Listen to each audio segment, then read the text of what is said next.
Bonjour à toutes, bonjour à tous.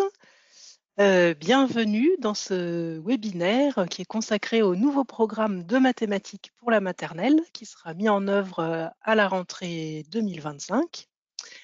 Pour parler du programme et puis surtout pour parler de l'accompagnement qui est proposé par la méthode heuristique de mathématiques MHM, nous avons le plaisir aujourd'hui d'avoir avec nous les auteurs de la méthode MHM maternelle, Laurence Lecorf et Nicolas Pinel. Bonjour Laurence, bonjour Nicolas. Bonjour. Donc, j'espère que tout le monde entend bien, voit bien. Si jamais il y a des soucis, n'hésitez pas à le signaler, à poser vos questions dans l'onglet questions qui se situe à droite de l'écran. Donc, le webinaire, dans un premier temps, va se dérouler donc avec une présentation, un rappel ou une présentation pour ceux qui ne connaissent pas MHM des principes de cette méthode. Ensuite, Nicolas et Laurence reviendront sur les changements du nouveau programme et puis présenteront comment MHM Maternelle va vous accompagner pour mettre en œuvre ce nouveau programme de maths pour la maternelle. Et puis enfin, on essaiera de prendre un temps, en espérant de pouvoir garder du temps à la fin pour répondre à vos questions. Donc pendant la présentation, n'hésitez pas à poser vos questions, pareil, à droite de l'écran dans l'onglet questions. On essaie d'y répondre au fur et à mesure à cet endroit-là ou bien à la fin du webinaire. Voilà, je pense que j'ai tout dit. Laurence, Nicolas, je vous laisse la parole et puis donc on se retrouve tout à l'heure pour les questions. Merci Jeanne, bonjour tout le monde. Avec Laurence, on va donc vous présenter un petit peu tout cela. On va essayer de tenir le timing et puis de répondre par anticipation à toutes les questions que vous pourrez vous poser. Et puis si vous n'avez pas eu la réponse à vos questions, comme le disait Jeanne, posez la question dans le chat qui doit être par là ou par là, je ne sais pas très bien, sur votre écran. Et puis on pourra aussi faire une FAQ par la suite qu'on mettra en ligne pour répondre à toutes vos interrogations. Donc, il s'agit aujourd'hui de vous parler de la nouvelle édition de MHM Maternelle, en particulier pour la grande section, au regard de ces nouveaux programmes. Alors, une présentation un petit peu générale des changements et puis de tout ce qu'on va mettre en œuvre. D'abord, un petit rappel, parce que la question vous a été posée, qu'est-ce que c'est que MHM? Donc, MHM, c'est une véritable méthode d'enseignement qui fait la synthèse du meilleur de nombreuses pédagogies, de la recherche et des neurosciences.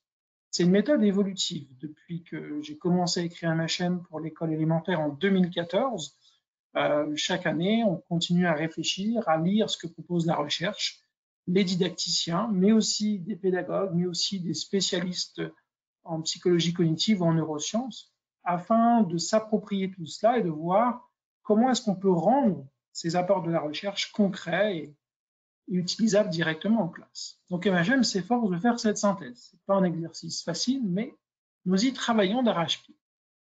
C'est une méthode qui est testée en classe, qui a toujours été testée en classe et qui est adaptée ensuite au regard des retours d'utilisateurs, des questions qu'on nous envoie, parce que quasiment chaque jour, je reçois des questions et j'essaie toujours d'y répondre et ce sont toujours des apports intéressants qui nous permettent, nous, d'évoluer, de remettre en question ce qu'on peut vous proposer. Et puis avant tout, c'est une méthode qui donne aux élèves, et on a cette ambition aux enseignants, le plaisir de faire des maths efficacement. Il s'agit d'allier cette connexion mathématique, ce plaisir d'enseigner les maths, avec la notion d'efficacité, puisque vous avez tous en tête la réussite de vos élèves et cette volonté de faire réussir tous les élèves, quel que soit leur profil et quelles que soient leurs éventuelles difficultés. Première question, pourquoi MHM est efficace? Pourquoi nous prétendons que cette méthode a vocation à être efficace? Parce qu'elle s'appuie sur trois grands principes depuis le début de sa création. Le premier, c'est la démarche manipuler, représenter, abstraire.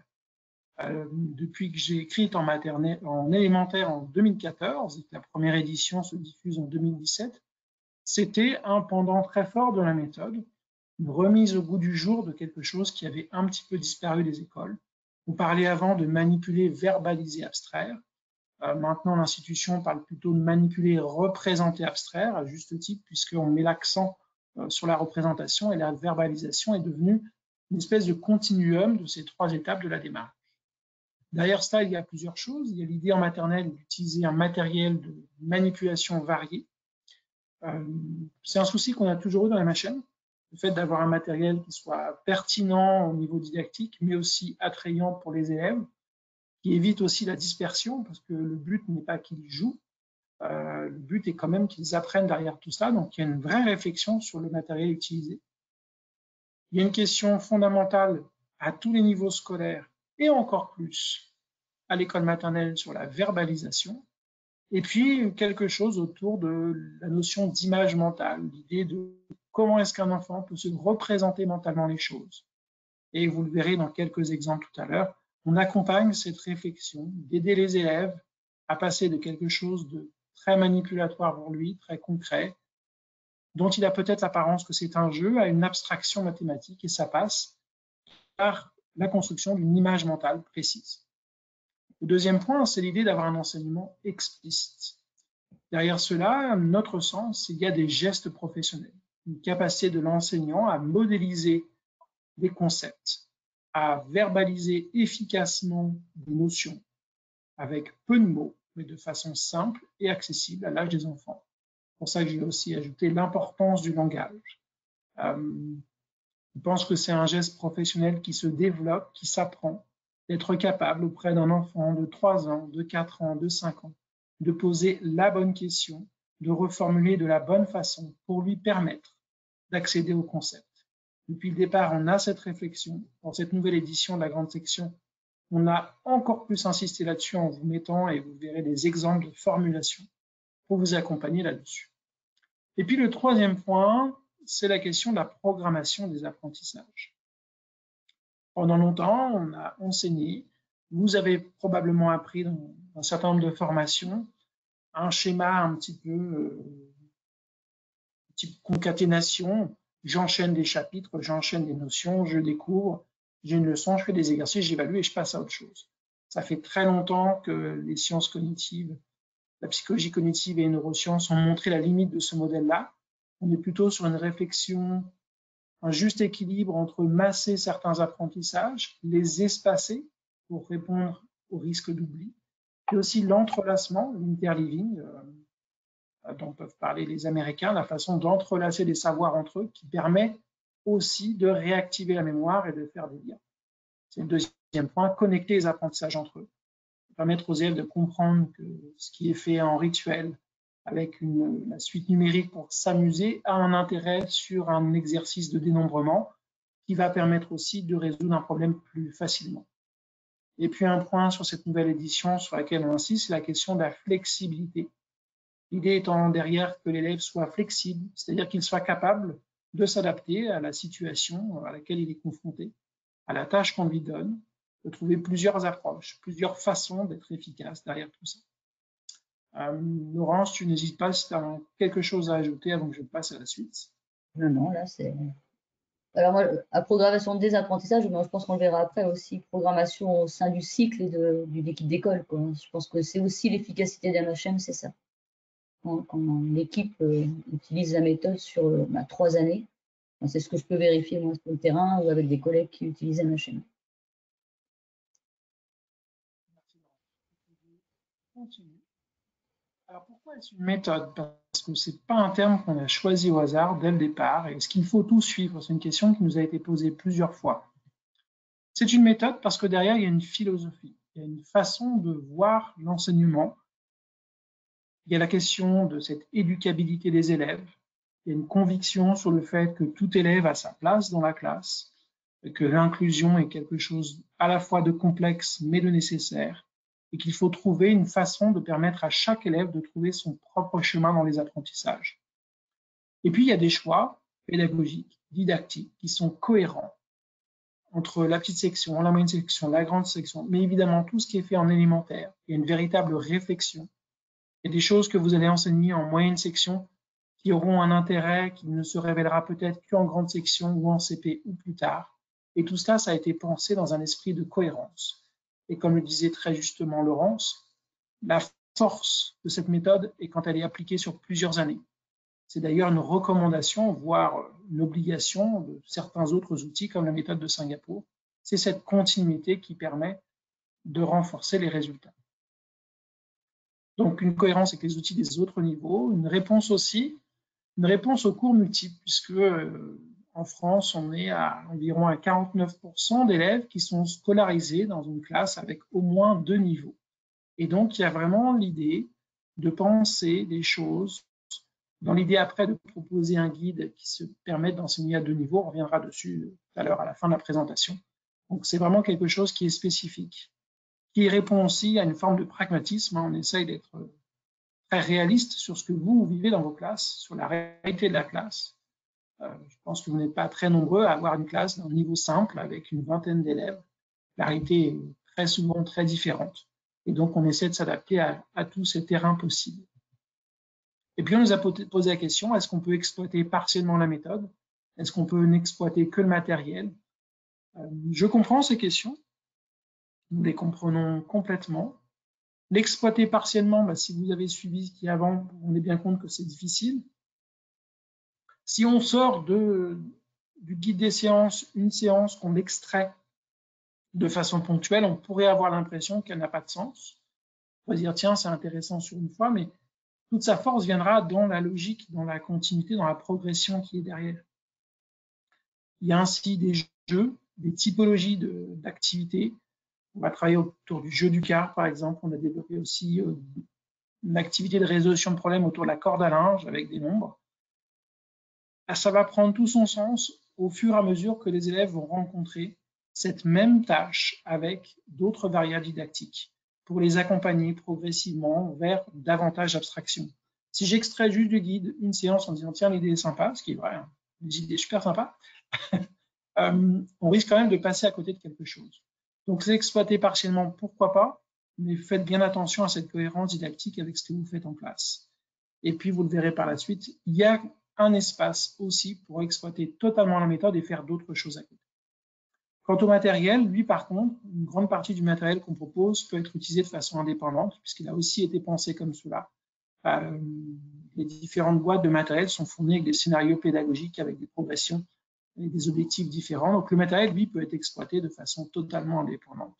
Et je vous encourage, dans tous les cas, à aller voir ce qu'on propose, puisqu'on a des résultats très positifs sur l'utilisation en classe. Je poursuis tout cela. Donc, pourquoi une nouvelle édition? Alors, c'était une nécessité. On a mis les contenus en conformité avec les programmes 2025, dont on va reparler un petit peu après. On est en train de construire des adaptations, des changements. On peut voir ainsi que dans les nouveaux programmes, la question des solides est ciblée sur le fait qu'il faut que ça vienne avant les formes géométriques, etc. Donc, il y a un certain nombre de choses qui nous ont obligés à retravailler un petit peu la programmation, la progression des apprentissages. Il y avait aussi cette idée qu'on voulait une refonte complète, ce n'est pas une simple mise à jour, parce qu'on avait des demandes, des remarques d'enseignants. L'édition actuelle est très dense, on propose beaucoup d'ateliers guidés, beaucoup d'ateliers autonomes, il y a énormément de contenu, et puis certains enseignants, parfois peut-être par manque d'expérience ou parce que le profil de classe est particulier, certains enseignants, et on les comprend, ont parfois été un petit peu perdus.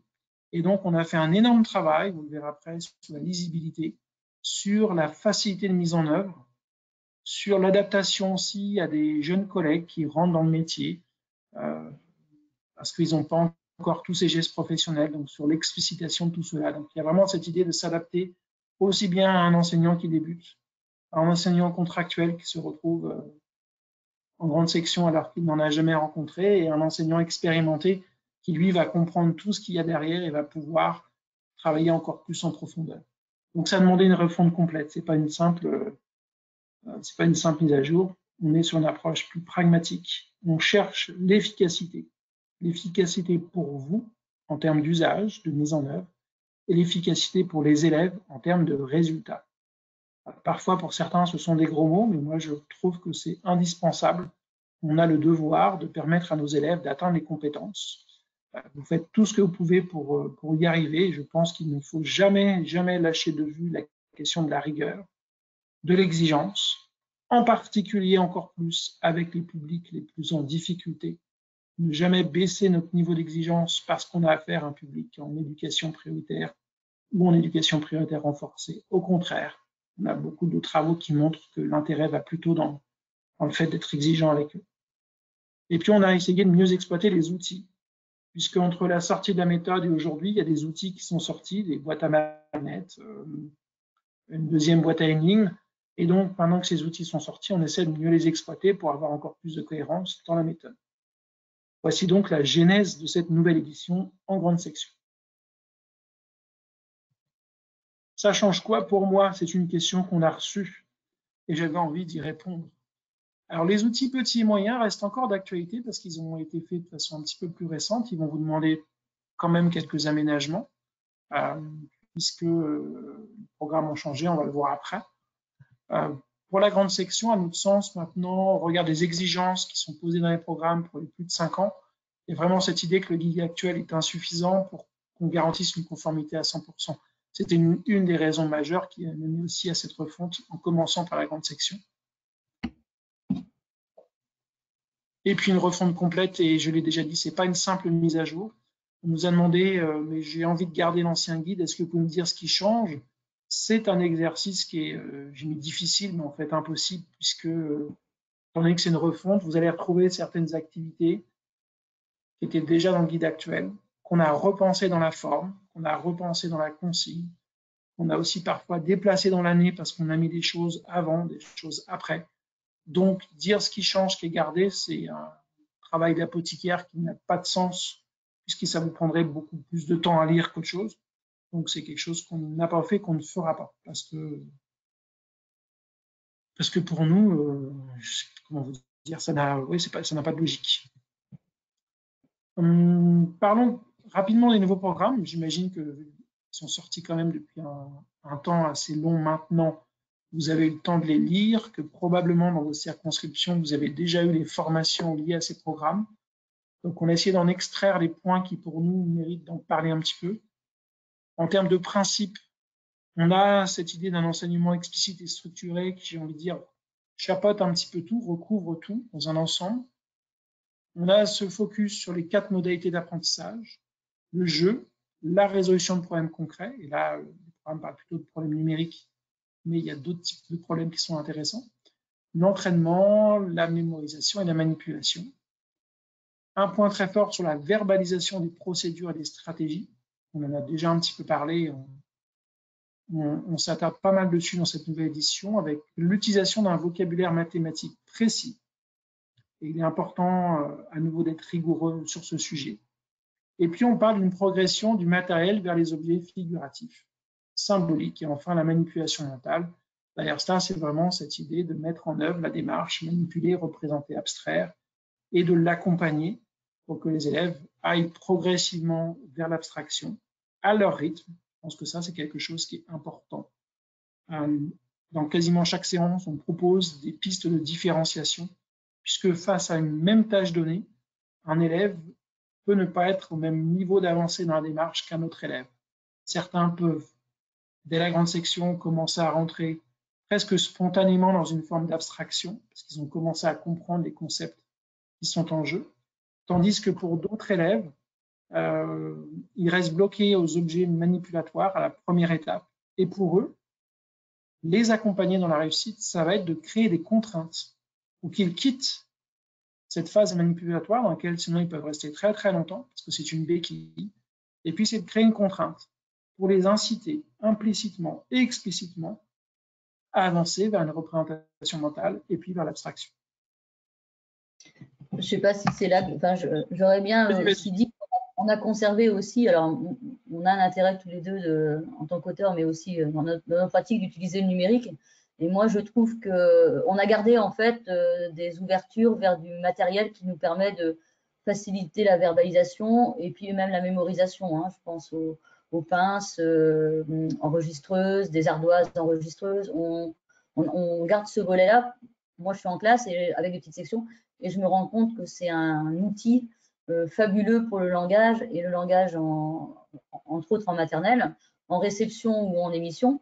Et puis l'autre chose, quand je vois vocabulaire mathématique, en lisant les nouveaux programmes, on nous demande d'avoir plusieurs corpus de vocabulaire maintenant par période. Et le corpus mathématique peut faire partie d'un des corpus et doit faire partie, à mon avis, d'un des corpus par période. Donc c'est pour ça qu'on gardera On a épuré, on a enlevé des choses, on en rajoutera peut-être d'autres, mais sur des cartes vocabulaire, et ça me paraît très important. Tout à fait. Merci Laurence. Donc un petit point sur ce qui globalement est conservé dans les nouveaux programmes par rapport aux anciens. Il y a tout ce qui touche à la construction du nombre. On retrouve toujours cette notion du nombre sous forme cardinale, ordinale, la notion de rang, qui est quand même, je trouve, un petit peu renforcée. Voilà, tous ces aspects-là. La résolution de problème était déjà présente là, elle est toujours présente et elle va même être renforcée, on va le voir après. L'approche concrète et manipulatoire, avec une insistance plus grande sur la verbalisation et la démarche. L'exploration des formes et grandeurs. Il y a des grands points qui sont conservés. J'ai envie de dire, globalement, on pourra changer de programme pendant 50 ans. Il y aura toujours des grandes lignes identiques parce que ce sera toujours à vous d'enseigner les premiers nombres. Ce sera toujours à vous d'enseigner la rencontre avec la résolution de problèmes, avec les formes, les grandeurs, les notions d'espace et de temps, avec toutes ces notions-là. Ce sera toujours à vous de le faire parce qu'il n'y a pas forcément grand monde pour le faire avant ni à votre place. Donc, on reste sur un socle que vous connaissez, qui mérite quand même que vous ayez une lecture attentive des programmes, des objectifs d'apprentissage, des exemples de réussite qui sont proposés, mais aussi des textes un petit peu préambules qui sont positionnés aux différents endroits du programme pour que vous en compreniez cette philosophie, parce qu'il y a vraiment une philosophie et une approche choisie par ces auteurs. Et si je rentre un petit peu dans ce qui a été modifié ou ajouté, supprimé, il y a la question qui est importante des repères de progression par âge. Vous avez pu voir qu'il y a des repères pour 4 ans, 5 ans. Ça pose plein de questions pratico-pratiques. Puisque comment je vais travailler dans ma classe avec 24 élèves qui ne vont pas prendre leurs 5 ans du tout en même temps. Effectivement, et c'est quelque chose qui méritera, je pense, des réflexions plus fines. Et peut-être qu'il y aura des documents d'accompagnement qui vous accompagneront sur cette question. Les repères sont aussi beaucoup plus précis. Et on parle avec Laurence d'accélération parce qu'on sent qu'il y a un rythme. Derrière tout cela est quand même plus rapide sur l'entrée dans les apprentissages. C'est ce qu'on a aussi en élémentaire. En élémentaire, on va beaucoup plus vite accéder aux nombreux 100 en CP, par exemple.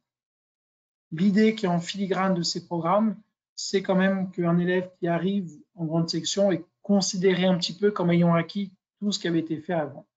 On sait bien que l'arrêté de la classe est tout autre.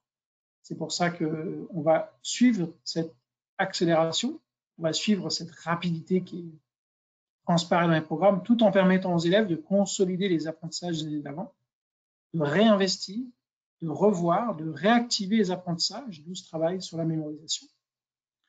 On a un accent qui est plus fort sur toute la question de l'abstraction progressive du nombre. En résolution de problème, on a une démarche qui est plus structurée, on cible quand même un certain nombre de typologies qu'on retrouvera en CP de façon plus formelle. On a une disparition de tout ce qui est notion espace-temps. On n'a pas de compétences explicites en mathématiques sur ce qu'on appelle le vocabulaire topologique, souvent au-dessus, en dessous, etc., devant, derrière. Ça pose aussi des questions puisque la résolution de problèmes, à mon sens, demande aussi des compétences sur le temps, sur comprendre le avant, pendant, après, sur le fait de se construire une image mentale sur une succession d'événements. Donc, il y a vraiment quelque chose qui se joue là. Il n'y a plus ce travail sur les contenances. Il a aussi disparu du CP et du début de l'école élémentaire. Et puis, on insiste dans les programmes sur l'usage de la règle, qui est vraiment quelque chose de technique, qui demande de la manipulation, qui demande de l'entraînement. Sur l'égalité filles-garçons, et là, je suis très content que ça apparaisse, puisque ça fait déjà quelques temps que je bataille avec d'autres sur les stéréotypes de genre et puis leur impact dans l'enseignement des mathématiques. Je vous invite d'ailleurs à voir, si vous souhaitez, sur le site élémentaire, j'ai fait une vidéo sur les stéréotypes de genre. Et très souvent, les enseignants ont l'impression de ne pas être dedans. Et si on écoute tout le monde, personne ne reproduit ces stéréotypes. Et pourtant, les études, les chiffres sont implacables. Dès le milieu du CP, et c'est encore pire en fin de CM2, et ça s'accentue encore. En fin de CM2, on a des écarts de 10 à 15% sur des évaluations mathématiques entre garçons et filles. Ça se construit très très tôt. D'ailleurs, je pourrais presque vous faire un clin d'œil et vous inviter à observer vos élèves lors des coins jeux, dès la petite section, de voir comment ils reproduisent certaines choses. Je ferme la parenthèse. Et puis un travail sur les motifs, qu'on appelait avant algorithme. Bon, MHM ont travaillé déjà de façon active et didactiquement assez efficace. Et donc, c'est quelque chose qui est renforcé.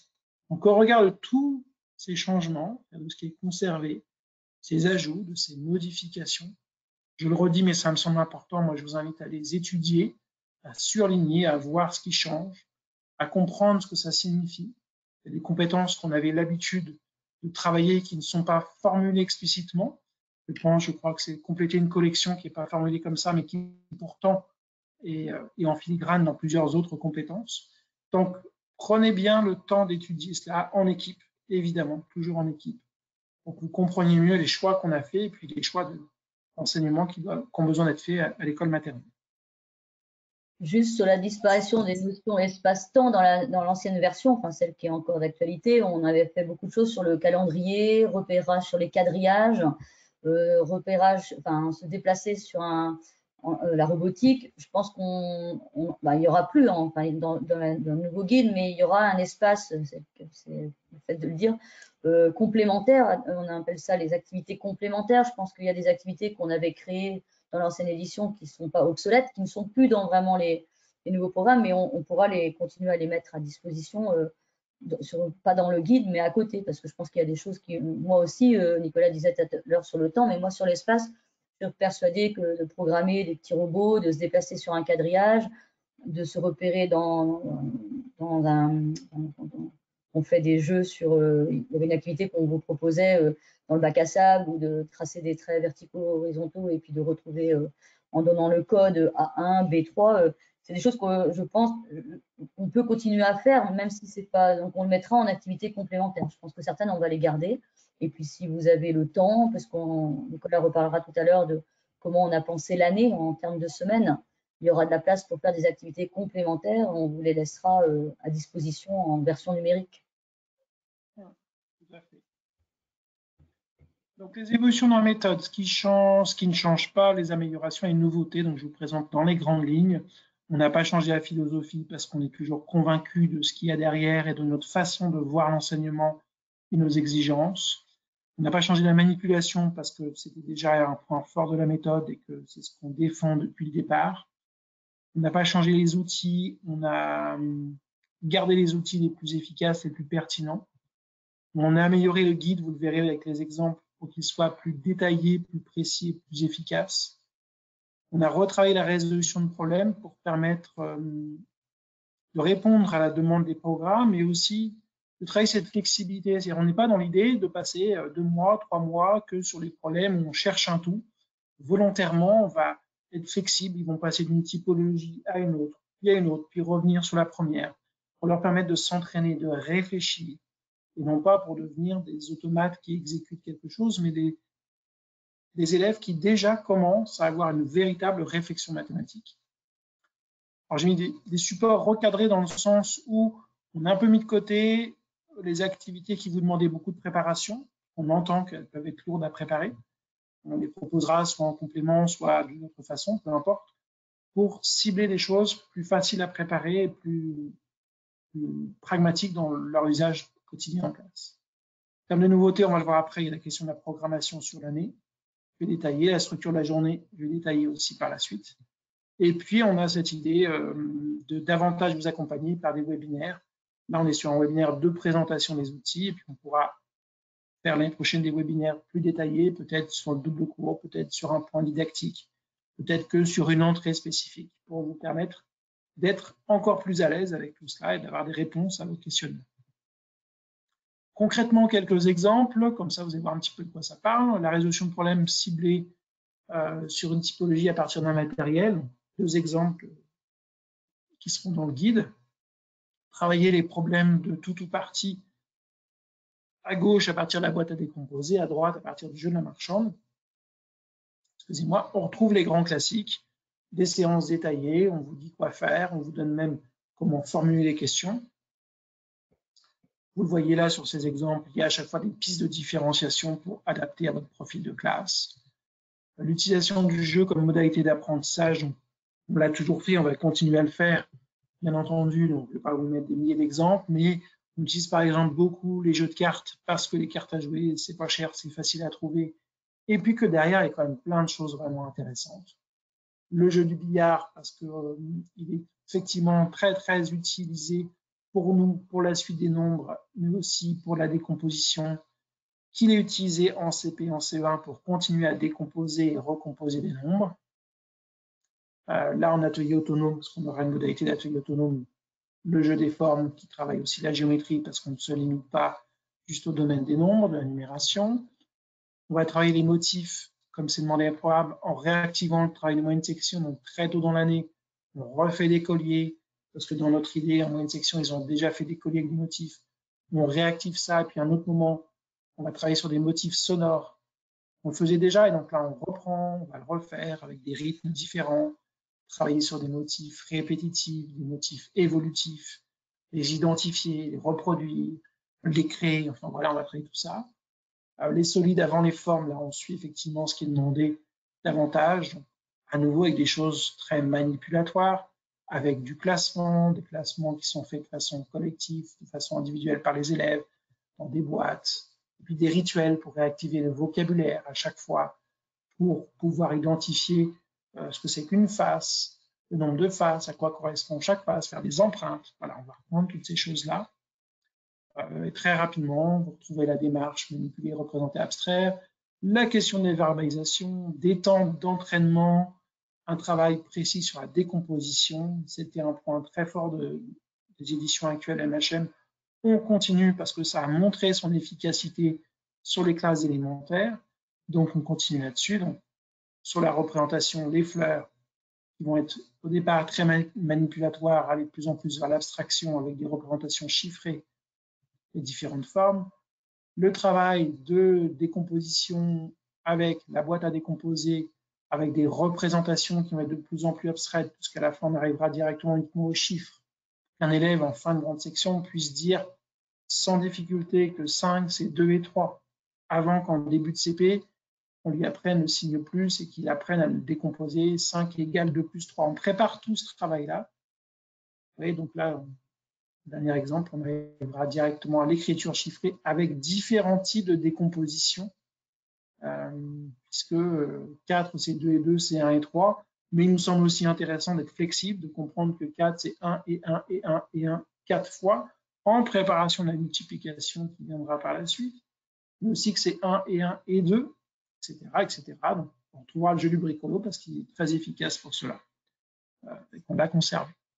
Je vais juste, J'en ai parlé tout à l'heure. Juste sur la décomposition, recomposition, je pense que c'est une des forces d'MHM parce qu'on le travaille dès la petite section. Moi, il y a un grand, alors moi je suis en petite section, mais j'ai enseigné longtemps en grande section et le guide, on l'écrit actuellement sur la grande section. Je pense que c'est une force aussi pour préparer pour le CP, je le vois sur mes élèves. Alors, dans l'école qui suit la mienne, ils n'utilisent pas MHM, mais les résultats d'évaluation sont, voilà, c'est visible depuis un bout de temps. Alors, on utilise sur les trois années du cycle, mais décomposition, recomposer, décomposer, je trouve que c'est vraiment un point fort qu'on avait et qu'on a gardé, qu'on a vraiment bien, c'est notre fil rouge aussi sur l'ensemble de l'année de grande section.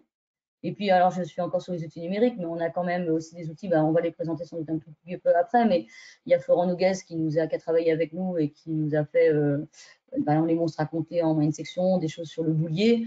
Et puis, je pense, Nicolas vient de dire le bricolo, c'est Maxime Beckett sur la classe du Lama, qui a une petite application qui s'appelle le chantier et qui est vraiment complémentaire à ce qu'on fait. Donc, ça, c'est intéressant aussi d'avoir ces outils-là qui sont gratuits en plus. Donc, je trouve que c'est important.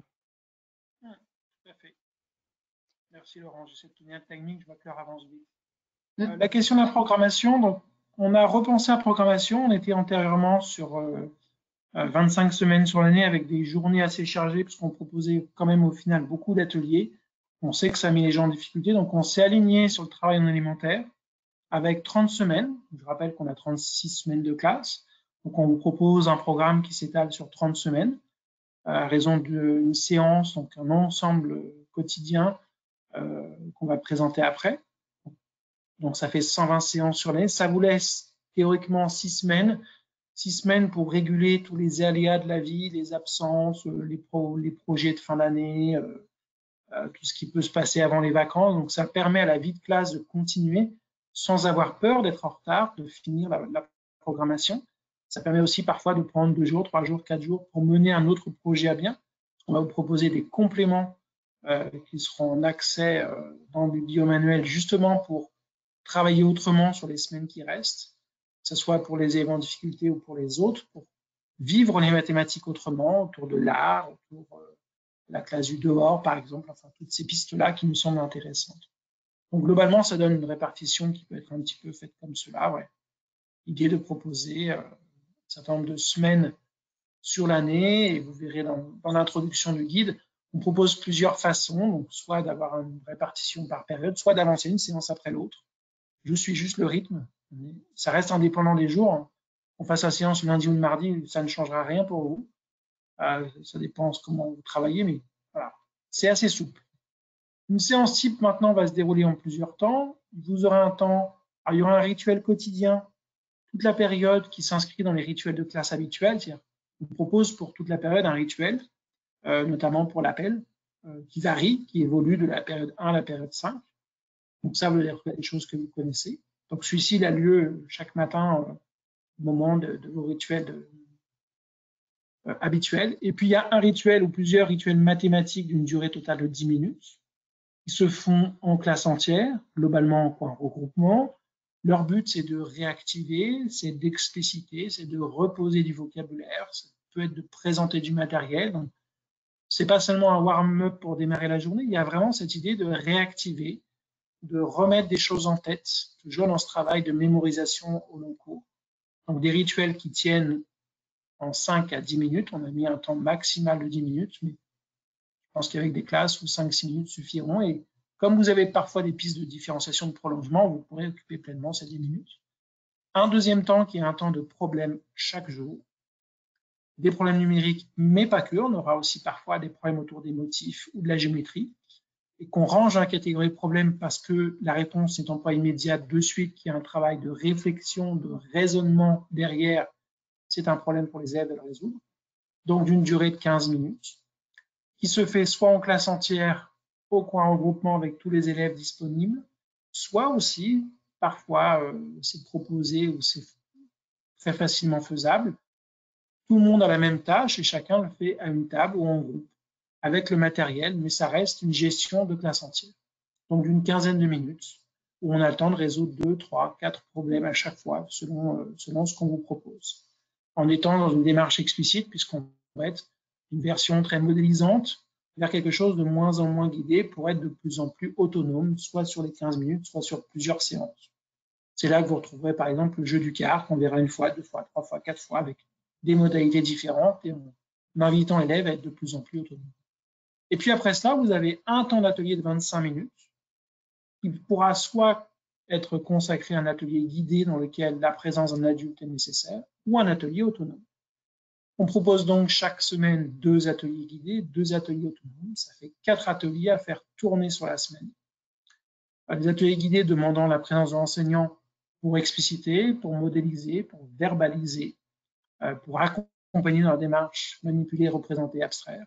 Et les ateliers autonomes exploitant des choses qu'ils ont déjà faites, des entraînements ou le cahier des nombres pour s'entraîner, voilà, faire différentes choses. Les ateliers autonomes souvent avec 2 tâches qui se suivent, assez faciles à mettre en œuvre, qui ont été testés en classe pour voir à quel point c'était facile de les mener et de les mettre en œuvre. Donc voilà la structure d'une journée. Vous voyez, par rapport à l'ancienne édition, on a rendu les choses beaucoup plus lisibles et accessibles. Sur une durée totale par jour de 45-50 minutes, les ateliers, on considère que 20-25 minutes suffisent.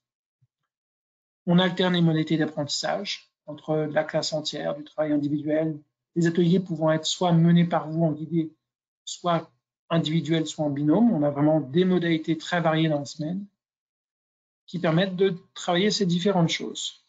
Le matériel. Donc, on nous a posé la question. Le matériel, d'abord, le guide des séances, donc une nouvelle édition pour la grande section et puis les éditions que vous connaissez pour les petits moyens. Les cahiers élèves, donc le cahier des nombres grande section est entièrement revu pour suivre notre nouvelle progression, pour aussi intégrer des problèmes. Il y aura une dizaine de problèmes dans l'année qui vont rentrer dans le cahier des nombres pour avoir, après un atelier guidé, après avoir d'abord cherché collectivement, réfléchi, commencé à modéliser, permettre à l'élève de faire sa propre recherche dans le cahier, son propre schéma, sa propre représentation, avant de répondre à la question posée par le problème. Donc, on retrouve cette idée de progression et de progressivité, et puis un cahier toujours avec des gommettes à coller pour compléter autour de la manipulation de tout cela. Le matériel après, il y a plus matériel, ça ne veut rien dire, plus concret entre guillemets. Vous trouvez des boîtes énigmes, donc il y en avait une première que vous connaissez, une deuxième qui est sortie avec d'autres types de problèmes sur un peu plus de forme et grandeur et de choses comme ça. La boîte à décomposer, qui pour nous est un outil très utilisé, donc n'hésitez pas à l'utiliser. Les boîtes à magnets qui permettent de travailler avec des ardoises aimantées, d'avoir plein de petits matériels variés, avec beaucoup de représentations. On tient beaucoup aussi au fait d'avoir des représentations des mains qui ne soient pas que des représentations stéréotypées. 2, c'est pas que ça. Donc on a aussi des images où 2 c'est ça, ou 3 c'est ça, et ça me semble fondamental pour leur flexibilité intellectuelle et mathématique d'être confrontés à différentes représentations. Les défis que vous avez peut-être découverts, on a travaillé sur un format de défi très accessible financièrement. Vous avez tout le matériel sur des thématiques qui nous ont été demandées, donc la forêt, les saisons. Le dernier qui est sorti, c'est la mer. On en fera un autre l'année prochaine sur une autre thématique qu'il faut qu'on définisse. Et puis, on a travaillé sur les maximagnettes autour des monstres, puisque c'est un outil que les élèves apprécient quand même plutôt beaucoup, qui permet de travailler les différentes façons de représenter les mondes. Le timing avançant, je continue. Donc, le guide papier, le guide des séances, on est sur une évolution importante sur l'introduction. Vous allez avoir une introduction assez dense pour vous donner des pistes pédagogiques, didactiques, pour vraiment expliquer encore plus finement la démarche globale, expliquer comment on conçoit la résolution de problèmes. Donc, c'est vraiment un outil d'accompagnement propre, complet, qui par la suite sera accompagné probablement de vidéos, comme je suis en train de le faire en élémentaire, pour vous permettre d'accéder plus vite à ce qu'il y a derrière tout ça. Des outils d'accompagnement, il y aura une programmation annuelle, une programmation par période, des entêtes de semaine avec un rappel des contenus, du matériel, enfin tout est fait pour que ce soit le plus lisible, le plus clair. On a testé tout ça, on a comparé, voilà, on a fait vraiment un travail important avec l'éditeur sur cette question-là. Vous aurez du matériel couleur à plastifier pour vous éviter d'imprimer des feuilles couleurs, parce que la couleur, à un moment, c'est utile, parce que c'est aussi plus attrayant. Et des compléments à chaque période, Laurence en parlait tout à l'heure. Chaque période proposera des compléments sur des tâches ponctuelles, sur des choses un peu plus conséquentes, sur des exemples d'albums qui nous semblent pertinents d'exploiter en mathématiques, sur d'autres façons de faire des mathématiques, parce que garder ce goût des maths passe par là aussi, par d'autres approches, par des mathématiques qui permettent à tous les élèves, y compris les plus en difficulté, de se sentir en réussite pour construire une véritable confiance. Donc, on a travaillé pour qu'une semaine tienne environ sur 7 pages au total. Donc, on a un guide qui va être très explicite, qui est détaillé, vraiment. Je reviens à l'adaptabilité à tous vos profils d'enseignants, que vous soyez débutant ou pas. Tout ça est fait pour que ce soit le plus simple pour vous. Les séances, elles sont entre guillemets clés en main, il y a tout. Les objectifs, le déroulé pas à pas, le matériel nécessaire, des pistes de différenciation, des informations pédagogiques. Le guide va être détachable, parce qu'on nous a souvent dit que le bouquin était trop lourd, donc toutes les fiches vont être détachables, et puis vous aurez accès à une version feuilletable du guide sur l'espace numérique. C'est une nouveauté aussi, ça. Le guide donc, va s'organiser avec les rituels quotidiens, j'en ai parlé tout à l'heure. Donc, pour toute la période, il y a 1 ou 2 rituels à mettre en place. Là, pour le calendrier, donc pour travailler toutes ces compétences-là, les étiquettes prénoms. Chaque semaine, il y a un sommaire qui récapitule les différentes activités, le matériel nécessaire. Les activités en classe entière sur les 4 jours, donc toujours le rituel quotidien. On précise si c'est en classe entière ou en atelier. La résolution de problèmes, donc avec un code couleur qui permet pour vous de vous y repérer. Les rituels sont toujours dans ce jaune, orange, sable. Les problèmes, c'est cette couleur rose. Le déroulé des activités, vous avez des vidéos explicatives qui ont été tournées en classe, des propositions de différenciation. Le titre de l'activité, les compétences, j'ai déjà dit, encore des pistes de différenciation ici, la durée de l'activité pour le rappel, où trouver le matériel, est-ce qu'il est un matériel que vous êtes censé avoir en classe? Vous êtes censé, par exemple, avoir des jetons, des cubes. Il y aura une liste du matériel de base, mais cette liste est vraiment simplifiée, hein, des jetons, des cubes, des choses élémentaires de cet ordre-là, des ardoises. Vous avez des cases infos qui apportent des conseils de mise en œuvre, des approfondissements, un petit rappel qui vous dit tiens, pourquoi on fait ça comme ça. Pourquoi cette séance-là, c'est la même que celle qu'on a fait une ou deux périodes avant, parce que c'est un choix volontaire, parce qu'il y a une volonté derrière de réactiver la mémoire. Donc tout cela est pensé autant que faire se peut. Des photos pour rendre les choses aussi pas seulement plus attrayantes, mais aussi pour que tout de suite ça vous parle, pour que vous voyez qu'est-ce qu'on attend en termes de mise en œuvre en classe.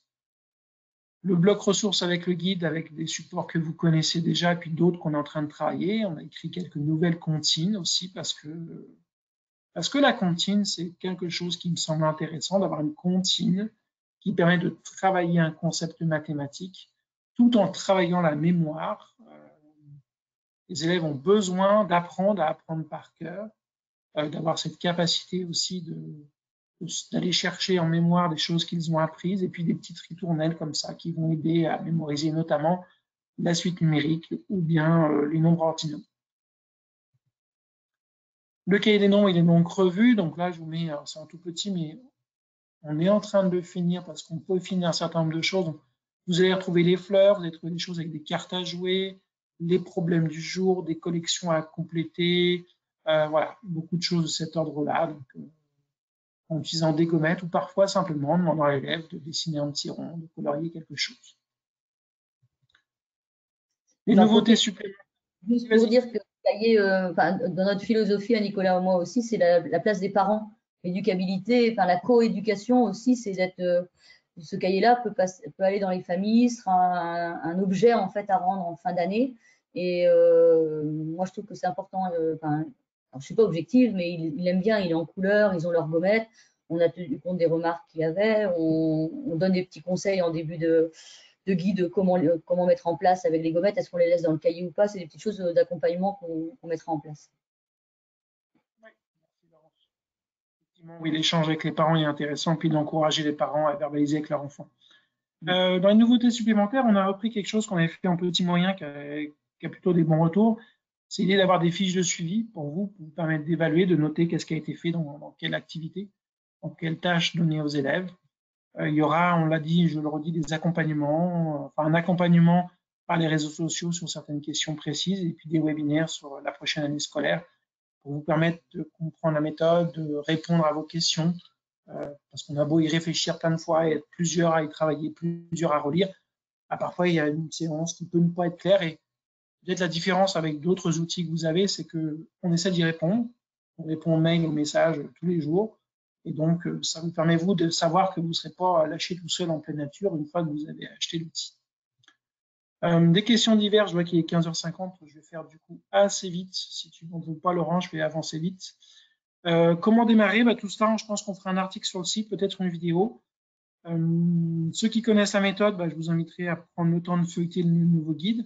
Ceux qui ne la connaissent pas, de prendre vraiment le temps de lire l'introduction, parce qu'elle va expliquer les choix, le fonctionnement, la méthode, et puis de ne pas vous stresser, de démarrer une semaine, de voir comment ça se passe, de prendre le temps de vous faire à la méthode, et en cas de difficulté, de nous interroger, parce qu'on essaye à chaque fois, je vous le dis, d'être présent, en particulier sur les groupes Facebook que je présenterai tout à l'heure. Laurence est très, très active et vous accompagne très, très bien.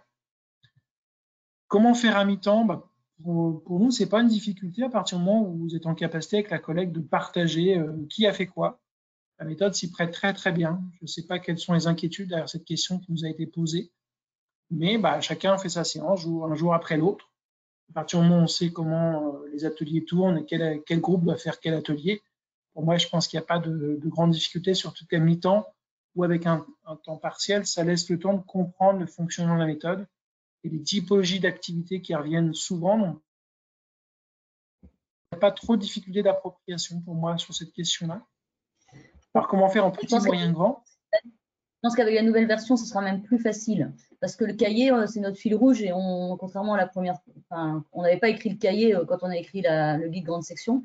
Là, maintenant, notre cahier, on vous dit telle page prendre du cahier quand vous faites tel exercice. Donc, quand on est à mi-temps, à temps partiel ou voilà, je trouve que ça, pour moi, ça va être plus facile pour des collègues à mi-temps que ce qu'on avait avant.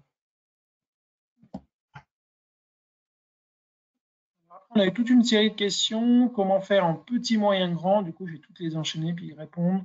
Comment faire en grande section CP? Comment faire dans toutes les autres configurations? On m'a demandé en petit, moyen, grand CP, en petite section CP, en toute petite section jusqu'au CM2. Je pense qu'en France, il y a toutes les configurations possibles, imaginables. Là, je vous ai juste mis celles qu'on nous a citées et je pense qu'il y en a plein d'autres. Il y a un moment sur la question du double niveau, j'ai répondu, j'ai fait un article assez long sur l'élémentaire sur cette question-là et je pense que 90% de ce que j'ai écrit est valable à l'école maternelle.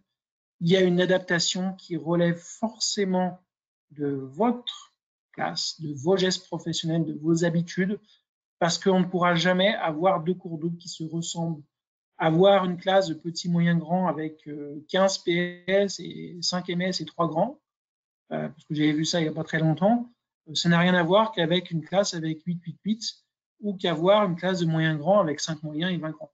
Chaque configuration vous demande, vous, une adaptation. On pense la méthode pour permettre de gérer le bloc. On la pense comme cela parce qu'il y a des ateliers autonomes, parce que ce soit les rituels ou là la résolution de problèmes ou les ateliers, ils ont des modalités qui reviennent souvent de la même façon, ce qui encourage les élèves à être autonomes, à entrer plus rapidement dans l'activité. Ça, c'est une certitude. Après, comment gérer, on aura plus tard l'édition en moyenne grande section qui permettra d'articuler cela encore plus finement. Une grande partie des rituels seront faits collectivement, mais à un moment en triple cours, ça vous demande à vous de repenser tout l'emploi du temps de la classe. Est-ce que je travaille avec deux niveaux pendant que le troisième est complètement autonome? Est-ce que je ne travaille qu'avec qu'un seul niveau en laissant le ou les autres niveaux en totale autonomie ou en semi-autonomie? Ou est-ce que tout le monde est sur un travail semi-guidé et je tourne un peu partout? J'ai envie de dire que ça vous appartient. C'est la même chose en grande section CP. La version CP de la méthode demande à des temps d'autonomie, mais demande aussi une présence de l'enseignant parce qu'il y a beaucoup d'apprentissage à faire dans les nouveaux programmes en CP. Donc, il y a beaucoup de temps où l'enseignant doit être présent. Donc, ça demande une réflexion profonde. Donc, tout cela, j'ai envie de dire, c'est du cas par cas. Vous faire des réponses générales, ça n'aurait aucun sens au-delà de ce que je viens de faire. Donc, on pourra étudier ça. Peut-être qu'on prendra le temps avec Laurence de faire un article sur le site sur des exemples précis pour voir comment vous les approprier. Vous faites comme certains, écrivez-moi, puis je vois ce qu'on peut faire. Mais souvent, je ne peux pas avoir une réponse ultra détaillée parce qu'il faudrait que je vienne dans votre classe, qu'on voit ce que vous avez, le matériel, l'espace, est-ce que vous avez une ATSEM ou pas, l'autonomie de vos élèves, le profil de votre classe. Si vous avez 2, 3 élèves avec des besoins éducatifs particuliers, ça change aussi la donne. Donc, il y a énormément de données qui rendent tout ça plus ou moins complexe. Très vite, parce que l'heure est presque finie, l'espace numérique, donc vous aurez une version numérique du guide des séances en mode feuilletable. Le matériel collectif du bloc des ressources, c'est pareil, l'espace numérique a été retravaillé pour être extrêmement ergonomique. Le matériel élève, le cahier des nombres en version noir et blanc imprimée, les activités complémentaires, des évaluations modifiables, les fiches de suivi. Ça se présentera comme ça, oui, on ne peut pas faire plus simple, quelque chose à télécharger, l'intitulé tel qu'il est indiqué dans le guide des séances. On a vraiment travaillé sur l'ergonomie, que ça aille le plus vite pour vous, parce qu'on sait que vous n'avez pas de temps à perdre. Donc ça, c'est l'exemple de la période 1. En termes de parution, le guide grande section sort au mois d'août. La période 1 sera en ligne fin juin. Voilà. Pour la suite 2026-2027, vous avez les autres choses qu'on a prévues. Guide moyen, moyen grand, petit, petit moyen. Et puis un nouveau défi. On n'a pas encore défini le thème en détail. En termes d'accompagnement, les groupes Facebook sont très actifs. Ils comptent plus de 20 000 participants. Si Laurence ne vous répond pas, il y a toujours des collègues sympathiques qui échangent, qui proposent leurs idées. Enfin, voilà, je trouve que c'est des lieux d'émulation et de partage collaboratif intelligent qui peuvent être bien exploités. Et puis, de façon plus générale, vous avez le site de la méthode maternelle où il y a un certain nombre de choses pour vous aider. La chaîne YouTube où il y a encore beaucoup de choses pour les classes maternelles. Les webinaires qui sont toujours en replay. La boîte mail quand vraiment il y a quelque chose. Ça, c'est si vous voulez m'écrire à moi spécifiquement. Le compte Instagram dont Laurence s'occupe, où elle partage beaucoup de choses. Et puis, il est 15h57. Je vous remercie. Je te rends la parole, Jeanne, s'il y a une petite question. Je suis désolé, j'ai été bavard.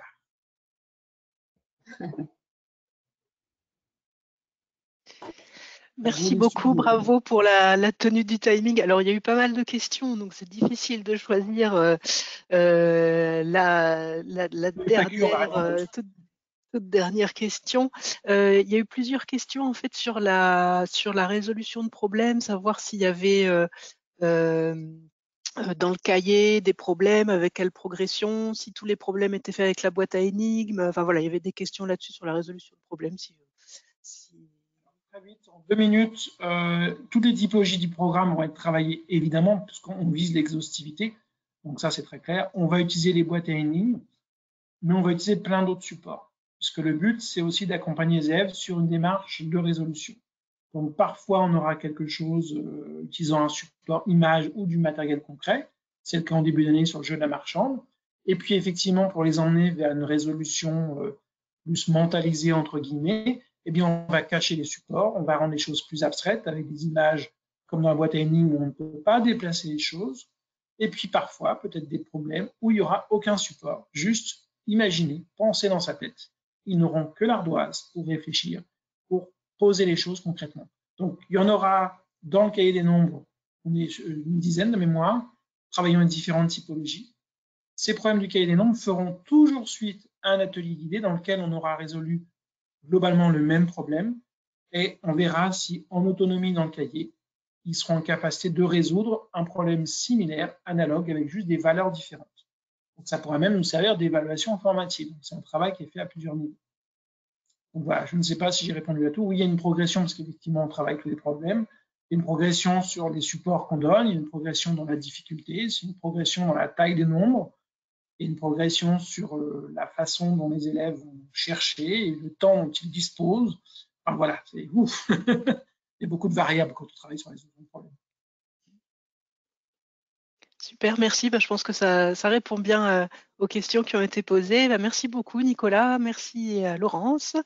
Donc, pour les questions pour lesquelles il n'y a pas eu de réponse apportée dans le courant du webinaire, on mettra en ligne une foire aux questions qui sera accessible depuis les fiches produits de la collection.